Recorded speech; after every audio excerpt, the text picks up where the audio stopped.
예, 안녕하세요. 저는 삼성물산 건설 부문에서 빌딩 플랫폼 사업을 맡고 있는 전혜문이라고 합니다. 반갑습니다. 예, 오늘 마지막 발표는 삼성물산의 AI 에이전트를 활용한 코그니티브 빌딩 플랫폼이라는 이름으로 발표하겠습니다. 발표는 제가 먼저 하고 AWS의 솔루션 아키텍트이신 김재삼님께서 이어가도록 하겠습니다. 제목에서 보시면 코그니티브 빌딩 그리고 건설 회사에서 어떤 플랫폼을 만든다 하는 부분은 굉장히 생소하게 느껴지신 분이 많을 것 같은데요. 그만큼 저희도 좀 맨 땅에서 시작해서 굉장히 어렵고 좀 길었던 여정을 걸어왔습니다. 아마 또 다른 새로운 분야에서 오늘 오신 분들 중에 또 이렇게 AI를 새로 접목하는 분들이 계신다고 하면은 오늘 발표가 조금이나마 도움이 되었으면 합니다. 발표 순서는 건설 회사에서 어떻게 AI를 접목해 왔는지에 대해서 먼저 말씀을 드리고 이어서 AWS에서 관련된 AI 기술을 말씀드린 순으로 진행하겠습니다. 그럼 삼성물산 내용 먼저 말씀드리겠습니다. 제목에 보시면 BYND, 바인드라는 이름이 나오는데요. 이건 저희 삼성물산에서 만든 빌딩 플랫폼의 이름입니다. 미래의 빌딩이라는 뜻의 비욘드, 그리고 빌딩 안에는 모든 것을 합치다라는 바인드를 합쳐가지고 합성어 만든 단어이고요. 소개는 이렇게 간단히 드리고 넘어가겠습니다. 저희 바인드 플랫폼은 사무실이나 리테일 상점들이 같이 들어가 있는 복합형 상업용 빌딩에 들어가는 플랫폼입니다.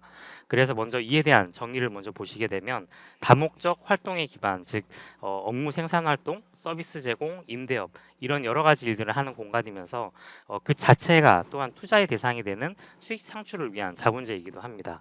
결국 그 빌딩의 경제적 가치를 얼마나 더 높일 수 있을까, 그에 대한 해답을 같이 찾아 나가시면 좋을 것 같습니다. 어, 앞에 정의를 말씀드렸으면 실제로 우리한테 빌딩이란 어떤 의미가 될까요? 아침에 일어나서 집을 나선 후에는 일을 하고 먹고 쇼핑하고 바로 일상에서 집 다음으로 가장 많은 시간을 보내는 곳이 바로 빌딩일 것입니다.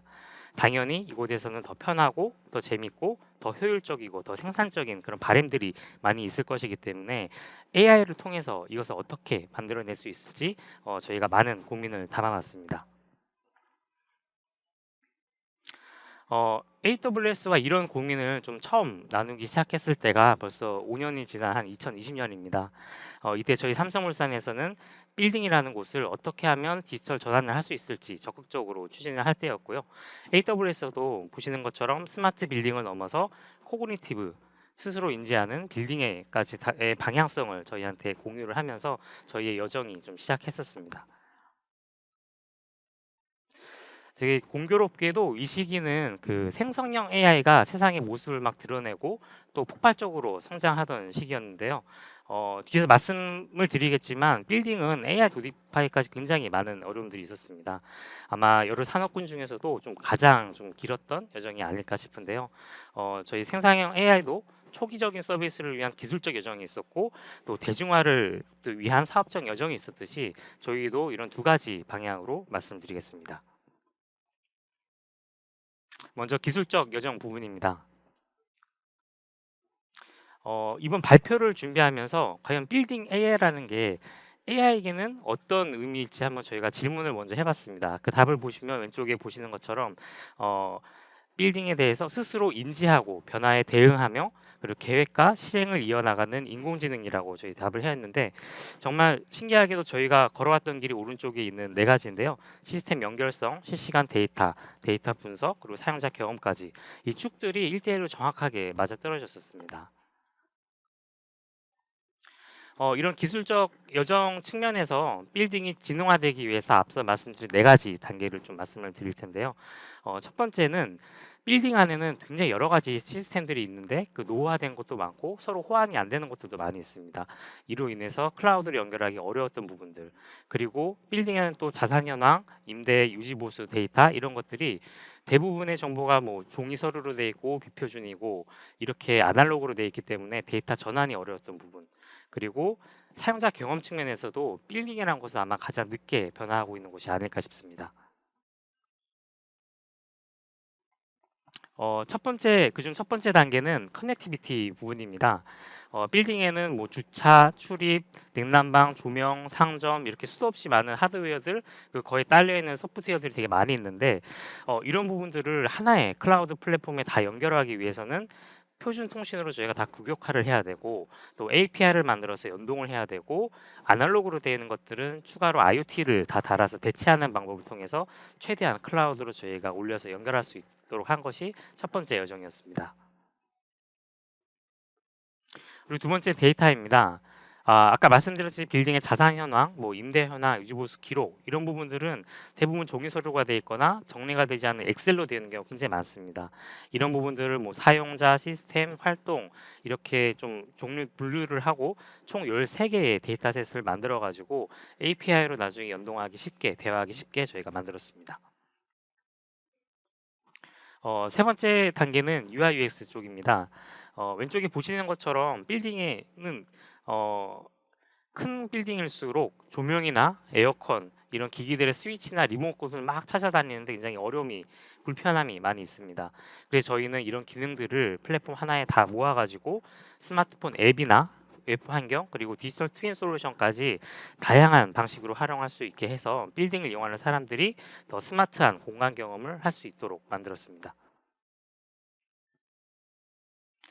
앞서 말씀드린 세 가지 부분을 저희가 잘 넘어올 수 있었던 원동력은 저희 삼성물산이 빌딩에 들어가는 모든 분야를 다 종합해서 건설하는 회사였고 또 특히나 좀 난이도가 높은 빌딩들을 많이 했습니다. 그러다 보니까 쌓여온 경험과 역량이 많이 있었다고 볼 수 있는데요. 보시는 왼쪽에 보신 그림처럼 이제 제너럴 컨트랙터가 이제 시공사입니다. 다양한 이제 서브 컨트랙터 그 벤더들을 다 융합하는 모습 그리고 오른쪽에 보시는 것처럼 플랫폼도 마찬가지 여러 서비스와 벤더를 모아서 사람들한테 보냈는데 이런 부분이 상당히 많이 닮아 있었던 것 같습니다. 그리고 이렇게 저희가 기술적 여정을 건너왔는데요. 그 결과물을 보시게 되면 바로 빌딩을 클라우드에 올리기 위한 백엔드 부분이었습니다. 그 실질적인 모습은 왼쪽에 보시는 것처럼 여러 가지 표준 통신 방식 그리고 데이터셋을 모으는 엣지 클라우드 구조가 저희가 만든 부분이고요. 이런 부분은 단순히 하나의 빌딩에서 여러 시스템을 표준화하고 연결하는 것뿐만이 아니라 여러 빌딩을 같은 방식으로 같은 데이터로 계속 쌓을 수 있기 때문에 더 많은 인사이트를 모을 수 있다는 것이 또 하나의 굉장히 중요한 백엔드 구조가 될 것 같습니다. 지금까지 좀 말씀을 좀 많이 드렸지만 사실 기술적 여정은 저희가 AI까지 가기에 굉장히 초기적인 시작에 좀 불과했었습니다. 기술을 위한 기술로 끝나는 게 아니고 사람을 위한 기술로 가기 위해서는 정말 큰 산을 하나 넘었어야 했는데요. 그 사업적 여정에 대해서 이제 말씀드리겠습니다.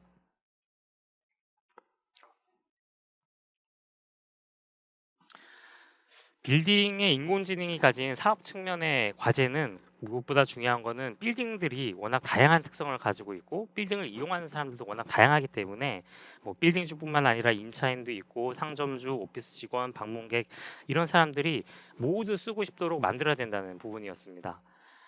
빌딩을 보시게 되면 왼쪽처럼 이미 99% 이상이 이미 지어져 있고 노후화되고 있는 빌딩이기 때문에 AI를 적용한다는 게 좀 쉽지 않은 부분이 있었고요.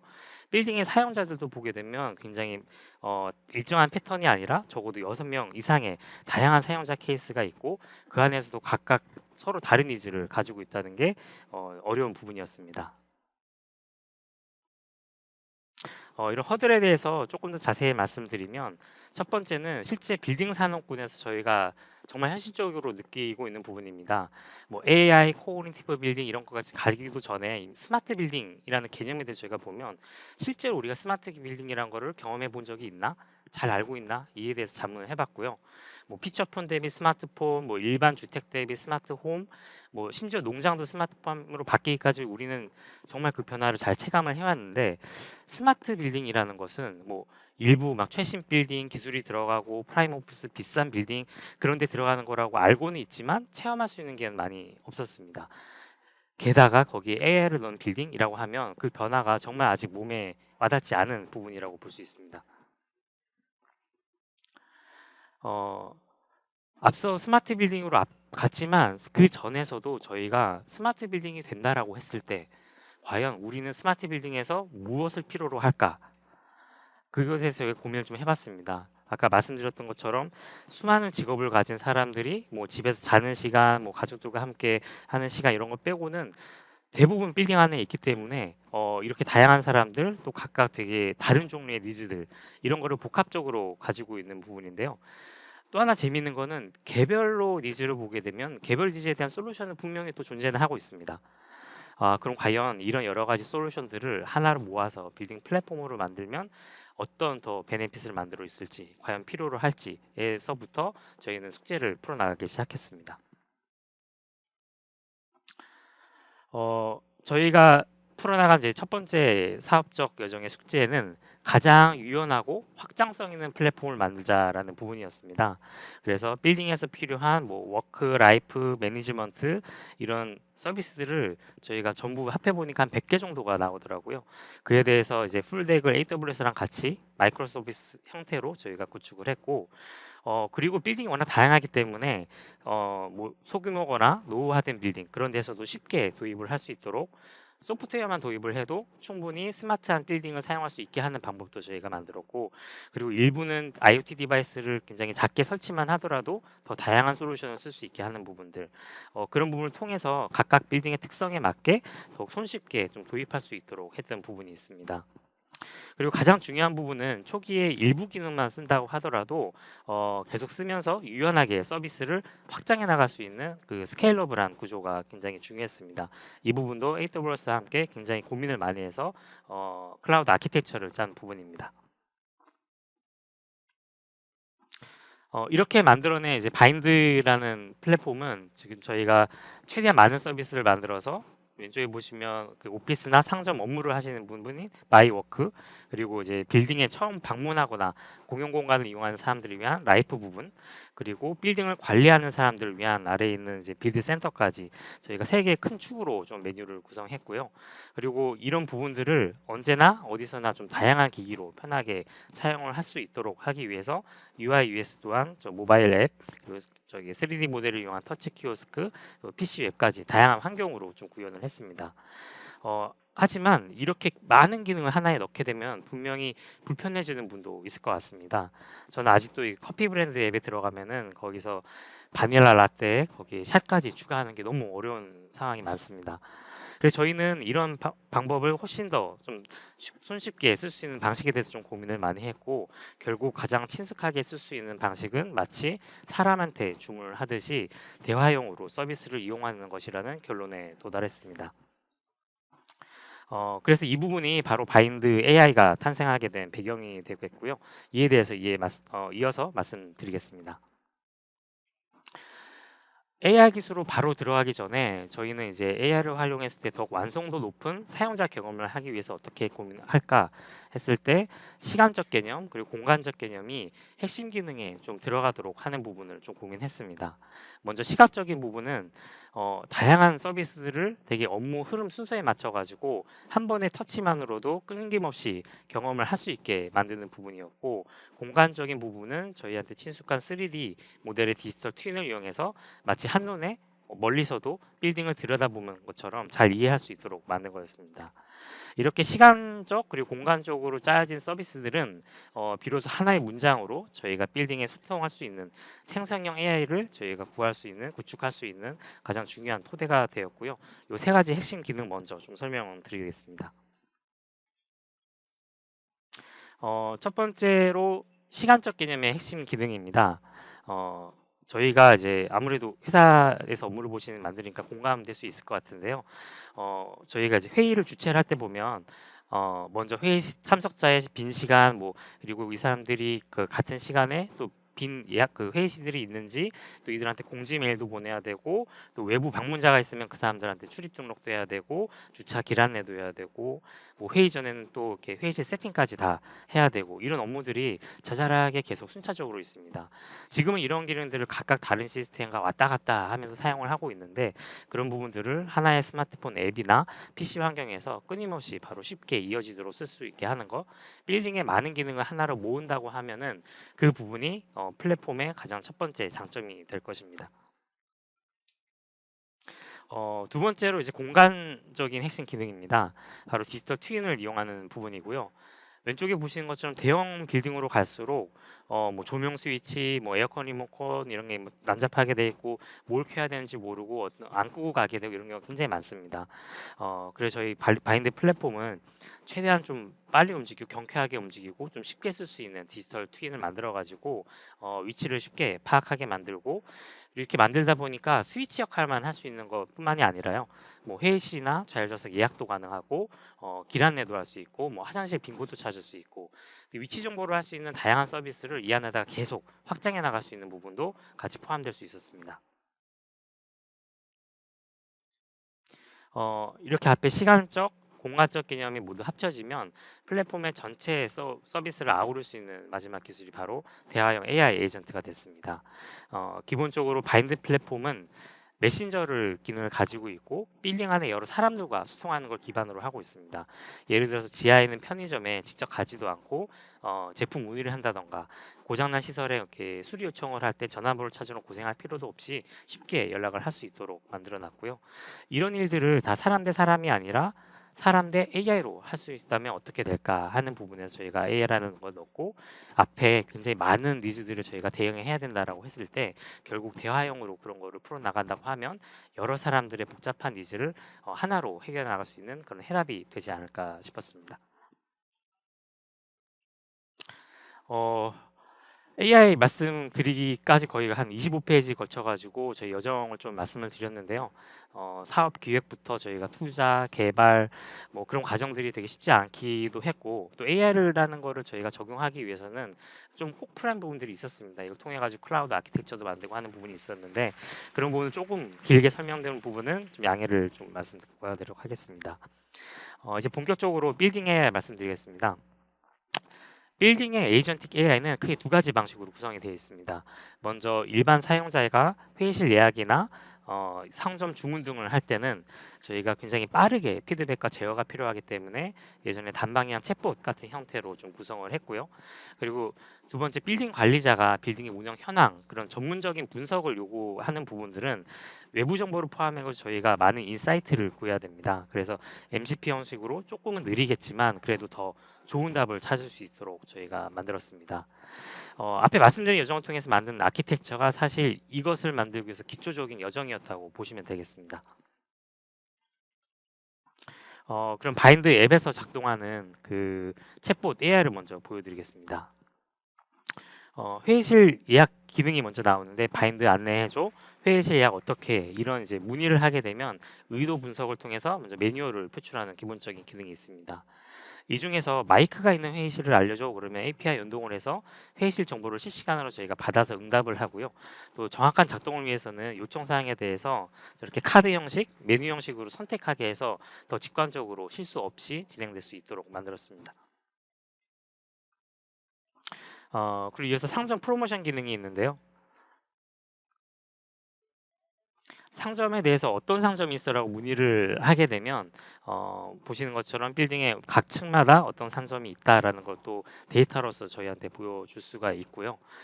또 이에 대해서 저희가 프로모션이 혹시 있는지 물어보게 되면 상점에서 업로드했던 여러 가지 그 행사들을 실시간으로 검색해서 응답을 할 수가 있습니다.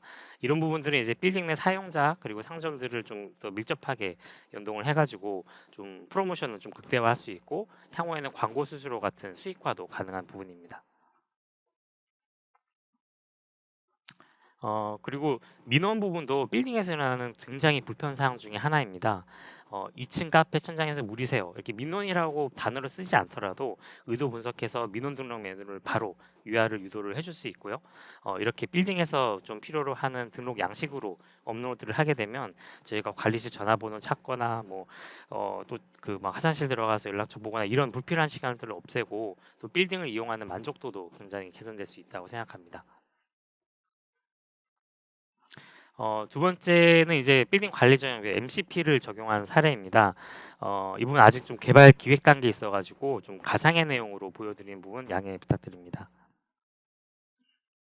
에너지 부분을 보시게 되면 먼저 이번 달 에너지 사용량 정리해 줄래? 하게 되면 종류별로 에너지를 좀 분류해서 응답하고 전원과 비교를 통해서 선제적으로 개선 방안까지 제안할 수 있습니다. 그리고 전기 사용량 같은 경우에는 대시보드도 알아서 저렇게 저작을 할 수가 있고요. 그리고 전년도 대비 늘어난 이유 같은 걸 물어보게 되면 빌딩 내에 있는 데이터뿐만 아니라 외부에서 그 에너지를 어떻게 운영한다 이런 뉴스소스를 함께 검색해서 더 종합적인 인사이트를 저희한테 제공할 수가 있습니다. 관리비 기능도 저희 가지고 있습니다. 납부 현황과 추이 같은 거를 좀 물어보게 되면 계약 관리 시스템에 들어가서 API를 호출해서 현황을 바로 응답해주고 이 중에 이상 데이터가 있는 경우에는 또 알아가지고 원인을 분석해서 저희한테 알려줄 수가 있습니다. 보시는 것처럼 2층 에어컨 상태가 점검이 필요하다라는 식으로 먼저 알아서 문제를 알려줄 수 있습니다.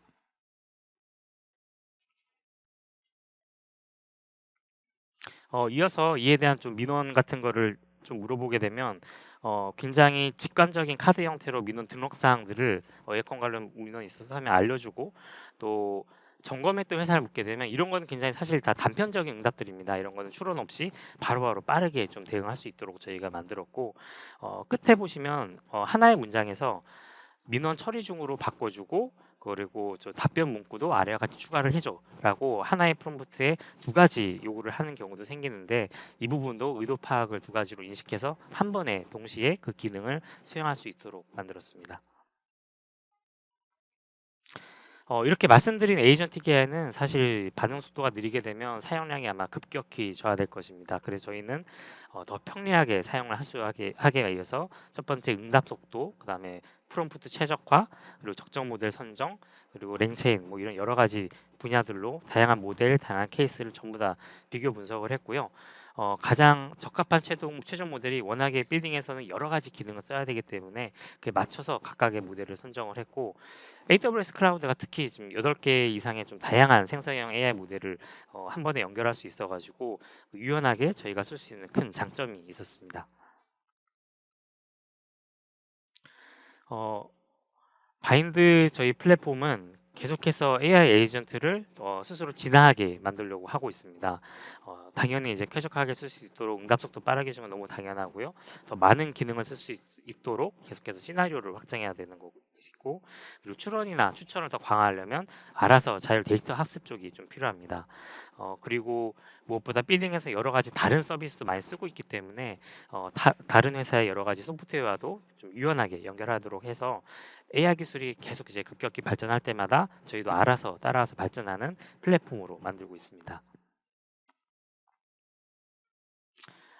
마지막으로 저희 빌딩 플랫폼을 통해서 만들려고 하는 비즈니스 인사이트 간단히 좀 말씀드리겠습니다. 지금까지 말씀드렸던 여러 가지 서비스와 기술들이 있는데 결국 제일 처음에 말씀드렸듯이 빌딩에서 어떤 경제적 가치를 만들어줄 수 있을까에 대한 좀 고민이고요. 왼쪽에서 보시면 빌딩이라는 곳은 에너지 측면에서 굉장히 에너지 소비가 많은 그 산업 중에 하나입니다. 그리고 빌딩 운영의 인건비도 좀 굉장히 많이 발생하고 있는데요. 국내 시장을 보게 되면 연간 한 12조 원의 에너지 비용 그리고 연간 9조 원의 운영 인건비가 소요되고 있습니다. 그리고 그뿐만이 아니라 오른쪽 보시게 되면 빌딩이라는 곳은 사실 수많은 오피스 업무와 상업 활동이 이루어지는 곳이기 때문에 여기서 이루어지는 여러 사람들의 매출, 급여, 임대료 이런 걸 다 합치게 되면 무려 이제 370조 원이라는 연간 엄청나게 대규모의 경제적 활동이 이루어지는 공간이라고 볼 수 있는데요. 여기에서 저희가 뭐 에너지 절감도 하고 업무 생산성도 개선도 하고 또 홍보나 매출이나 임대성도 제고도 하고 이러면 이를 통해서 저희가 플러스 마이너스 할 수 있는 그 경제적 효과는 얼마나 될지 이거에 대해서 저희는 계속해서 발굴해 나갈 예정입니다. 어, 조금 다소 좀 일러스트레이티브한 장표기도 한데 코그니티브 빌딩이 저희를 도와주는 미래의 시나리오를 한번 그려봤습니다. 빌딩 자체가 우리의 가상 동료인 에이전틱 AI 그리고 로봇 동료인 피지컬 AI의 모습이 되어서 우리와 소통을 할 수 있을 것으로 보이는데요. 가상 동료 같은 경우에는 뭐 혼자 하는 것뿐만이 아니라 다른 AI 서비스과도 제 친구가 초안을 준비했고 저는 딴 걸 준비할게요 이렇게 알아서 모든 필요한 부분들을 채워주고 로봇 동료는 먼저 가서 시키기 전에 오늘 어떤 일이 있네요 제가 가서 뭐 짐 가져올게요 하는 것들을 먼저 해주는 것까지 빌딩이라는 공간이 더 편리해지고 더 재미있는 공간으로 만들어서 앞서 말씀드렸던 경제적 가치를 더 코그니티브 빌딩으로 더 올리고자 합니다. 그리고 빌딩이라는 공간이 이렇게 좀 변화를 하기 위해서는 저희 뭐 혼자서 할 수 있는 게 당연히 아니고요. 다양한 비즈니스 생태계가 같이 좀 협업해야만 이루어질 수 있다고 생각을 하고 있습니다. 저희 빌딩 플랫폼은 어떻게 보면 보이지 않는 백엔드에서 뭐 AI 엔진, 디지털 트윈 엔진 이런 걸 통해 가지고 기본적인 연결 구조를 만든다고 볼 수가 있고, 기존의 서비스 업계는 당연히 참여하고 또 새로운 서비스가 많이 나올 거라고 생각합니다. 그런 사업자들을 계속해서 저희는 연결해서 수요자들에게 더욱 편리하고 경제적인 서비스를 제공할 수 있는 생태계를 만들어 가고자 합니다. 어, 지금까지 말씀드린 거를 좀 간단히 정리해 봤습니다. 그동안의 스마트 빌딩은 사실 좀 전문 관리자를 위한 솔루션이었다면, 빌딩 AI, 코그니티브 빌딩은 일반인들까지 범용적으로 편리하게 쓸 수 있도록 저희가 만든 것이 가장 주안점이었고요. 이렇게 만들 수 있었던 원동력은 저희 당연히 이제 빌딩을 잘 아는 건설업과 클라우드 쪽에 당연히 이제 탑 티어인 AWS와 협업해서 만들 수 있었던 부분이고요. 이렇게 빌딩이라는 되게 크고 복잡한 생태계를 최대한 표준화하고 연결하고 또 가장 높은 수준의 보안 수준을 만들고 또 여러 엔터티가 협업할 수 있는 환경까지 저희가 동시에 구축을 좀 했습니다. 그리고 AI는 앞으로도 계속해서 혁신이 일어날 것이기 때문에 계속 진화하는 코그니티브 빌딩을 저희가 준비를 하고 있고, 이에 대한 내용은 AW의 김진사님께 이어서 좀 말씀드리도록 하겠습니다. 감사합니다.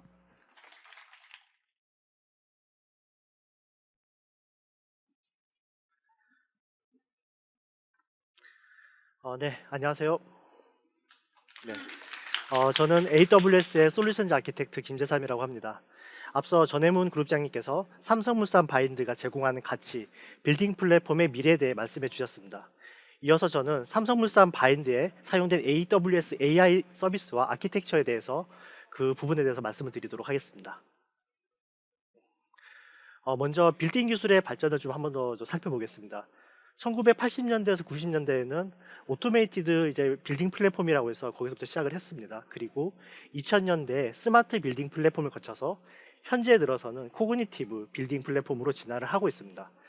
코그니티브 빌딩 플랫폼을 구현하기 위해서는 크게 보면 5가지의 핵심 기술이 필요한데요.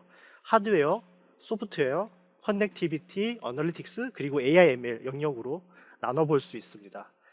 여기서 이제 AI ML에서는 패턴 이상 징후를 파악해서 더 나은 예측을 수행하고 자율 운영과 최적화를 이제 가능하게 하는 그런 이제 기술 필라로 보실 수가 있습니다. 본 세션에서는 여기서 이제 AI 영역에서 자율 운영에 대해서 어떻게 구현할 수 있었는지에 대해서 좀 더 살펴보도록 하겠습니다. AI 자율 운영을 위해서는 생성형 AI 기술을 보통 이제 활용을 하게 됩니다.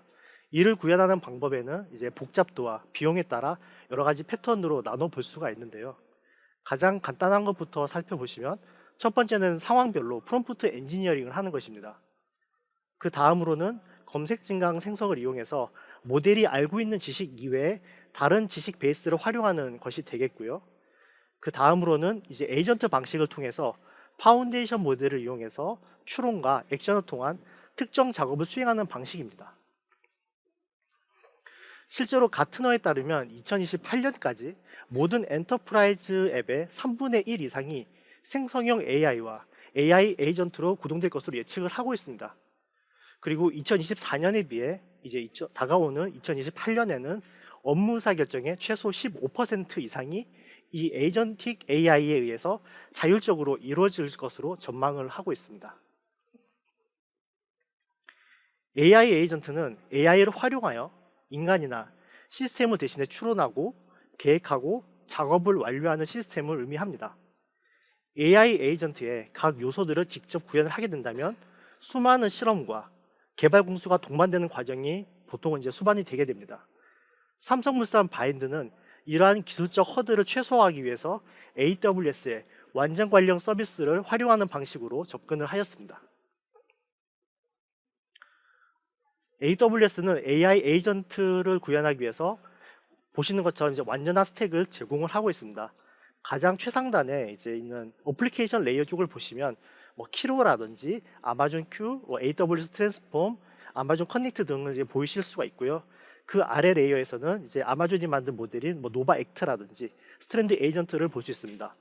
그리고 여기서 핵심인 가운데 영역에 보시는 아마존 베드락 레이어에서는 다양한 고성능 파운데이션 모델 그리고 에이전트 기능을 제공을 하고 있고요.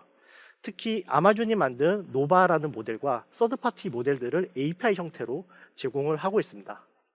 그럼 이어서 삼성물산 바인드가 AI 챗봇을 구현하기 위해서 AWS의 어떤 기술과 아키텍처를 활용했는지 말씀드리겠습니다. 삼성물산 바인드 같은 경우는 다양한 이제 외부 API와 연결이 되게 됩니다. 아마 앞서 설명에서도 이제 그런 부분들이 강조가 됐던 거로 이제 들으셨을 겁니다. 다양한 시스템과 연계가 되는 만큼 이 챗봇에는 레이턴시를 이 AI 챗봇의 성능에서 가장 중요한 지표로 하고 있습니다. 이 레이턴시를 줄이기 위해서 바인드는 아마존 베드락 기반 멀티 에이전트 구조를 설계를 했습니다. 먼저 첫 번째로 사용자 요청이 들어오면 슈퍼바이저 에이전트가 먼저 그 처리를 하게 되고요. 거기서 들어오는 요청이 단순 질의의 경우에는 QA 에이전트가 아마존 베드락 놀리지 베이스 정보를 기반으로 처리를 하게 되고, 그 이외의 요청은 툴 에이전트가 처리하는 멀티 에이전트 아키텍처를 적용을 하였습니다. 멀티 에이전트 AI 기반 어플리케이션을 구현하는데 저희는 MCP라는 기술을 통해 외부 API와 연결하였습니다. 여기서 모델 컨텍스트 프로토콜, 즉 MCP라는 것은 AI 에이전트가 외부 데이터를 활용할 수 있도록 해주는 인터페이스라고 보실 수가 있습니다. 이 MCP라는 기술을 적용하기 이전에는 생성형 AI 어플리케이션마다 독립적인 툴 유즈 런타임과 데이터 소스를 사용해야 했고, 툴 인터페이스 정의가 통일되어 있지 않아서 여러 가지 툴을 정의할 때마다 별도의 설정이 필요했었습니다. 바인드 챗봇은 MCP를 통해서 데이터 소스에 관계없이 통합된 멀티 에이전트를 구현했다고 보실 수가 있습니다. 앞서 언급한 외부 API들은 툴 에이전트를 통해 MCP 방식으로 연결을 하였습니다. 기존에는 역할별 외부 API 연결을 각각의 노드 방식으로 구현이 되어 있었는데요. 이것을 MCP로 대체를 해서 API 명세서 기반으로 필요한 외부 시스템과 연결되도록 하였습니다. 또 멀티 에이전트 아키텍처를 적용하는 것 이외에도 그 파운데이션 모델이죠. 이제 LLM의 응답 시간 구간에 대해서 반복적인 테스트를 진행을 했었고, 이 과정에서 AI 챗봇 시스템이 이 바인드라는 AI 챗봇 시스템 목적에 가장 잘 맞는 모델을 선정하는 작업도 수행을 하였었습니다. 여기서 말한 파운데이션 모델 같은 경우는 아마존 베드락에서 제공하는 여러 가지 모델들 중에서 아마존 노바를 주요 모델로 사용을 하였습니다. 아마존 노바의 언더스탠딩 모델로는 노바 마이크로, 노바 라이트, 프로, 프리미어가 이렇게 나눠볼 수가 있고요. 크리에이티브 컨텐츠 제너레이션 모델로 봤을 때는 노바 캔버스, 노바 릴 등이 있습니다. 이들 중에서 바인드에서 메인으로 사용하는 모델 같은 경우는 아마존 노바 라이트가 되겠습니다. 이 아마존 노바 라이트 같은 경우는 가격 경쟁력이 있고 좀 빠른 응답 성능을 갖춘 멀티모달로 가벼운 작업에 최적화되어 있는 언더스탠딩 언어 모델로 보실 수가 있습니다. 지금까지 제가 언급한 AWS의 에이전트 AI 서비스들을 기반으로 구현 중인 삼성물산 바인드 챗봇의 하이레벨 아키텍처를 지금 보시고 계십니다. 빌딩 관리자 그리고 빌딩 이용자는 각각 관리자 웹과 모바일 앱을 통해서 빌딩 서비스에 접근을 하게 되고, 아마존 API 게이트웨이를 통해서 아마존 ECS에서 실행되는 챗 API와 통신을 하게 됩니다. 여기서 이 챗 API는 아마존 베드락의 노바 모델을 활용해서 사용자의 쿼리, 그러니까 이제 자연어 처리를 수행을 하게 됩니다. 데이터 같은 경우는 뒷단에 아마존 오로라 포스트그레 SQL과 다이나모 DB를 이제 활용해서 저장이 되게 되고요. 그리고 아마존 오픈서치를 통해서 아마존 베드락 놀리지 베이스를 구축을 했습니다. 그리고 여기 오른쪽에 보시는 이제 외부 시스템 같은 경우는 이제 여러 가지가 있습니다만, 뭐 대표적으로 기상청 날씨 정보라든지 뭐 주차 관리, 문자 전송 서비스 등과 이렇게 연동을 하게 되고요. 그리고 이제 빌딩 내부의 빌딩 관리, 사용자 커뮤니티, 뭐 주차 출입, 시설 같은 다양한 관리 시스템들과도 통합이 되게 됩니다. 이러한 구조를 통해서 하나의 인터페이스로 모든 빌딩 서비스를 자연어 기반으로 이용할 수 있게 되는 구조라고 보실 수가 있습니다. 삼성물산 바인드는 코그니티브 빌딩 플랫폼이 되기 위해서 에이전틱 AI를 도입을 했고 단계적으로 확장해 나가고 있습니다. 에이전틱 AI라는 기술 흐름 속에서 이제 빌딩 관리 플랫폼도 향후에는 다양한 에이전트들과 결합되어 기능이 더 확장될 것입니다. 이를 통해서 AI가 단순한 도구가 아니라 인간과 AI의 협업 구조를 만들어가고 다양한 글로벌 데이터들로부터 학습하고 이를 통해서 좀 더 나가서 개인화라든지 글로벌 확장까지도 가능할 것으로 보고 있습니다. 마지막으로 에이전틱 AI를 달성을 위한 여정으로 마무리하도록 하겠습니다. 삼성물산 바인드의 AI 챗봇은 초기에는 다양한 시나리오를 기반으로 다양한 기술을 실험을 했었습니다. 정확도, 확장성, 그리고 앞에서 한번 언급했지만 가장 중요했던 레이턴시에 대한 다양한 실험과 평가가 진행이 되었었습니다. 이 실험을 통해서 얻은 성공 사례를 저희가 확장을 했고 검증된 기술에 대해서 다양한 시나리오를 접목을 하게 됐습니다. 이렇듯이 에이전틱 AI 기술을 기반으로 이제 여러분들도 이제 목표 달성을 위해서는 현재 상태 평가, 파일럿, 스케일, 트랜스폼이라는 과정을 거쳐서 이제 업계 새로운 기준을 만들어 나갈 수 있을 것이라고 저는 믿고 있습니다. 네, 이로써 인더스트리 위크 마지막 세션까지 경청해 주신 여러분께 감사의 말씀드립니다. 네.